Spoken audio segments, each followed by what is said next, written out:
बहुत समय पहले त्रेता युग में जब भगवान राम पृथ्वी पर अवतरित हुए, तब उनके जीवन में अनेक ऐसे अवसर आए जब उनके भक्तों और प्रियजनों को संकटों का सामना करना पड़ा। उन हर संकट में एक ही नाम सबसे पहले लिया गया, हनुमान। यह बात महज रामायण की कथा भर में ही है, बल्कि यह भावना और विश्वास युगों से लोगों के दिलों में बसी हुई है।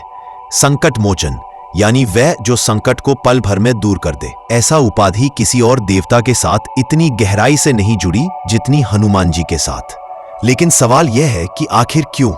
क्या वजह थी कि त्रेता युग से लेकर आज के कलियुग तक लोग अपनी सबसे कठिन घड़ी में सबसे पहले जय बजरंगबली पुकारते हैं? हनुमान जी का जीवन इस बात का सबसे बड़ा उत्तर है। जब सीता माता का हरण हुआ तो भगवान राम के सामने सबसे बड़ा संकट यही था कि वे जाने कैसे कि सीता कहाँ है।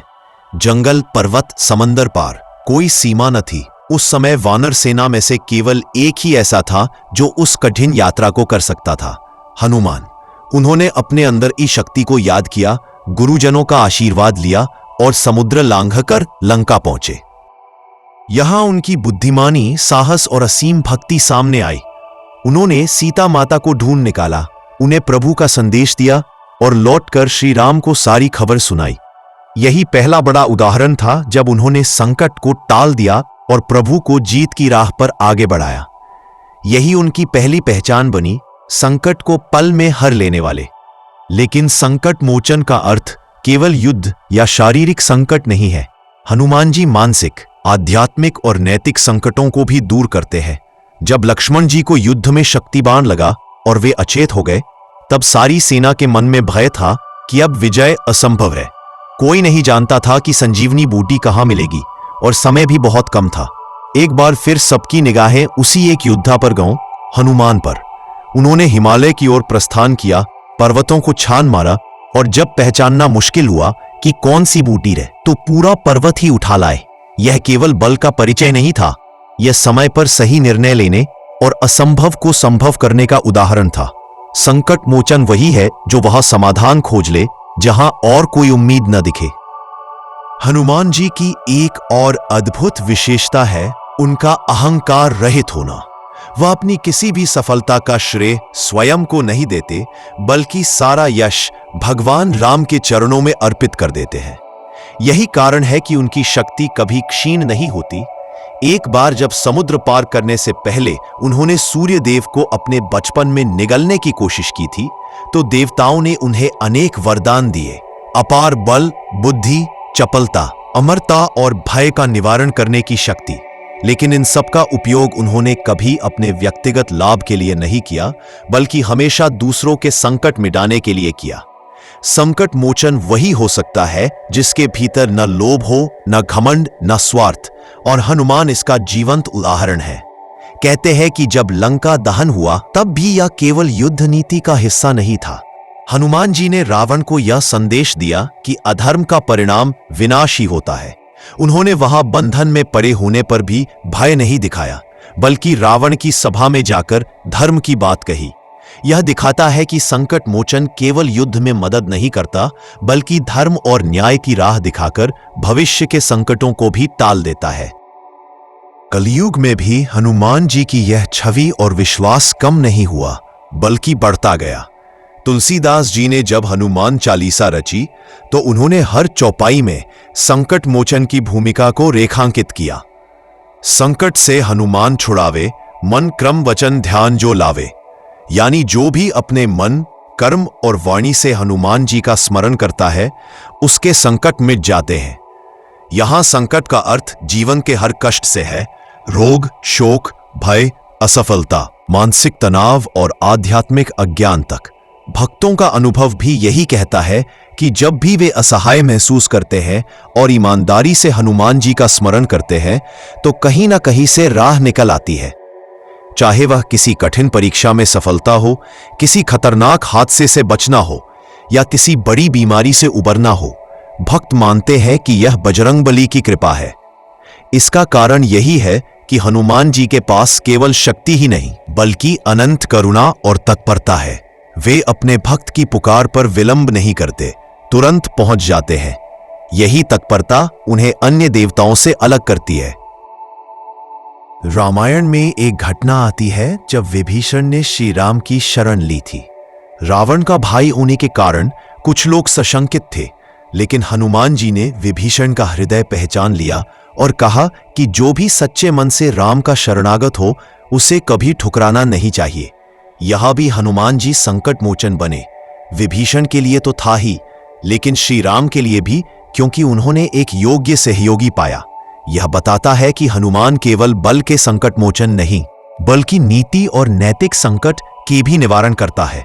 हनुमान जी के संकट मोचन होने की एक और बड़ी वजह है उनका अडिग विश्वास। वे जिस किसी कार्य के लिए निकलते हैं उसमें मन, वचन और कर्म से पूर्ण समर्पण कर देते हैं। वे असफलता के बारे में सोचते ही नहीं, क्योंकि उनके लिए कार्य प्रभु का है और प्रभु का कार्य असफल नहीं हो सकता।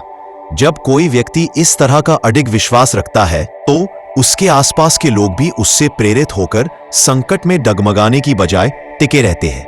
यह प्रेरणा भी एक तरह से संकट मोचन है, क्योंकि भय और भ्रम अक्सर सबसे बड़ा संकट होते हैं। जब महाभारत के समय अर्जुन के रथ पर हनुमान जी ध्वज के रूप में विराजमान हुए तो वह केवल प्रतीक नहीं था, बल्कि यह विश्वास था कि जहां हनुमान है वहां कोई संकट टिक नहीं सकता। कुरुक्षेत्र के युद्ध में जब जब अर्जुन पर संकट आया, ध्वज पर स्थित हनुमान जी की उपस्थिति ने उनका मनोबल बढ़ाया और विजय की राह खोली।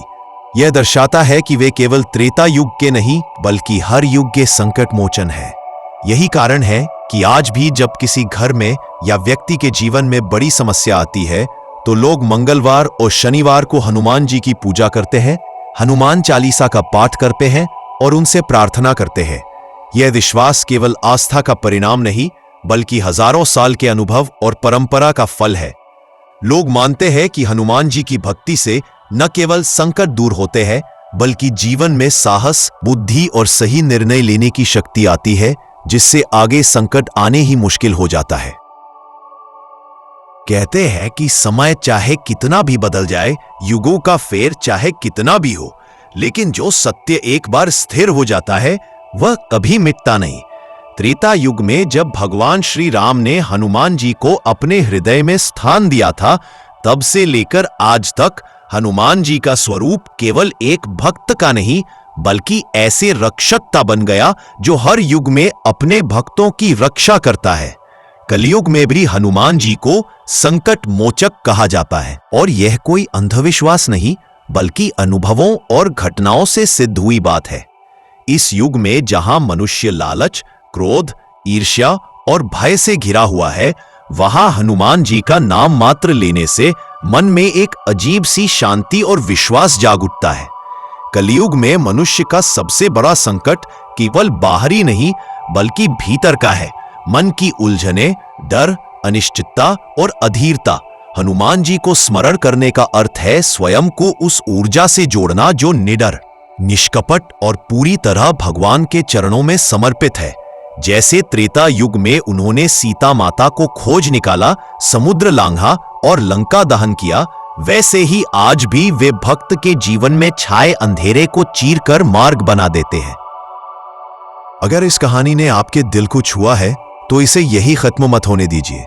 इसे अपने परिवार, दोस्तों और उन सभी तक पहुंचाइए जिन्हें भगवान हनुमान की महिमा सुनने और समझने की जरूरत है। यह सिर्फ एक कहानी नहीं, बल्कि एक प्रेरणा है कि जब जब हम मुसीबत में होते हैं, कोई ना कोई अदृश्य शक्ति हमें संभालती है। आपने जो पढ़ा उसे दिल में उतारिए और जीवन में अपनाइए। अपने भीतर के डर को छोड़कर विश्वास की ज्योति जलाइए। संकट कोई भी हो, हिम्मत से सामना कीजिए और भरोसा रखिए कि ईश्वर हर पल आपके साथ है। जैसे हनुमान जी ने त्रेता युग में प्रभु राम के लिए हर संकट को आसान बनाया, वैसे ही आज भी वो हर उस भक्त की रक्षा करते हैं जो सच्चे दिन से उन्हें याद करता है।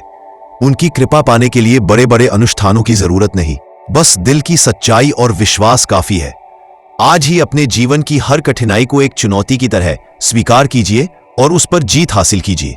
इस संदेश को जितना अधिक फैलाएंगे, उतना अधिक आशीर्वाद पाएंगे। अपने शब्दों, अपने कर्म और अपनी नीयत से भगवान के प्रति अपनी भक्ति को मजबूत कीजिए। अपने बच्चों और आने वाली पीढ़ी को यह सिखाइए कि हनुमान जी सिर्फ एक पौराणिक पात्र नहीं, बल्कि आज भी हमारे जीवन के रक्षक और मार्गदर्शक है। जब तक आपके दिल में उनका नाम है, कोई भी ताकत आपको गिरा नहीं सकती। आज का दिन आपके जीवन का एक नया आरंभ बने। आगे बढ़िए, डरे बिना, क्योंकि आस्था में जो ताकत है वो दुनिया की किसी भी ताकत से बड़ी है। भगवान का नाम लेने से न केवल मन को शांति मिलती है, बल्कि जीवन का रास्ता भी आसान हो जाता है। हर सुबह और हर रात उनका स्मरण कीजिए और अपने जीवन में बदलाव महसूस कीजिए। विश्वास की ये मशाल जलाए रखिए और इसे दूसरों तक पहुंचाइए। और हाँ, ऐसे और प्रेरणादायक संदेश सुनने के लिए रात की कहानी जरूर देखें।